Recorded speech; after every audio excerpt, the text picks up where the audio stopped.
Власта очигледно нема намера да дискутира со бизнисот за данокот на солидарност. Иницијативата за широка дискусија која ја побараа пратениците од ВМРО-ДПМН, мнозинството ја одби. Власта се правда дека со бизнисот разговарале минатата година.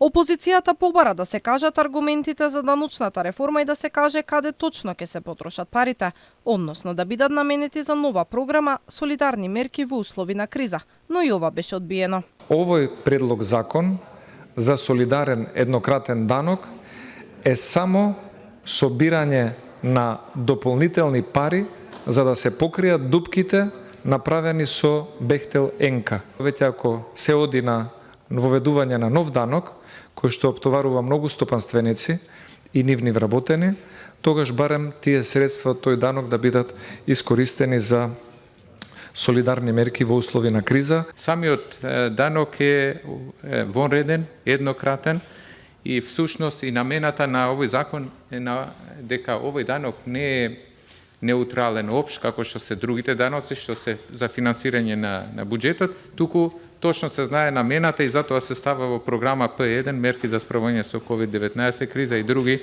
антикризни мерки кои се поврзани со кризата. Председателот на ВМРО-ДПМН пак се сомнева каде и зашто ќе се потрошат парите, оти биле зацкриени зад стапката ковид, а ковидот веќе го нема.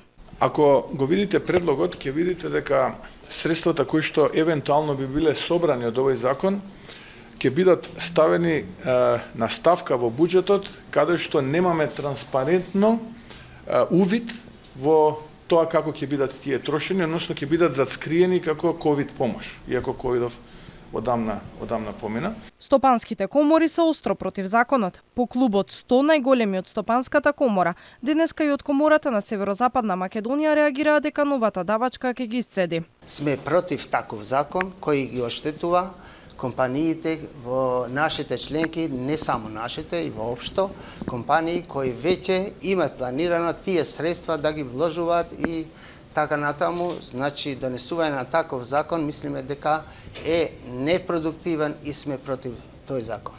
Ако законот сепак помине, бизнис заедницата најави дека ќе го оспори пред Уставниот суд. Власта планира со новата давачка да собере околу 76 милиони евра. Данокот ќе важи ретроактивно, односно ќе ги опфати оние кои оствариле профит поголем од 10 милиони евра во 2022, или секое предпријатие кое остварило 30% повеќе приходи од изминатите 3 години, а процентот надминува 10 милиони евра.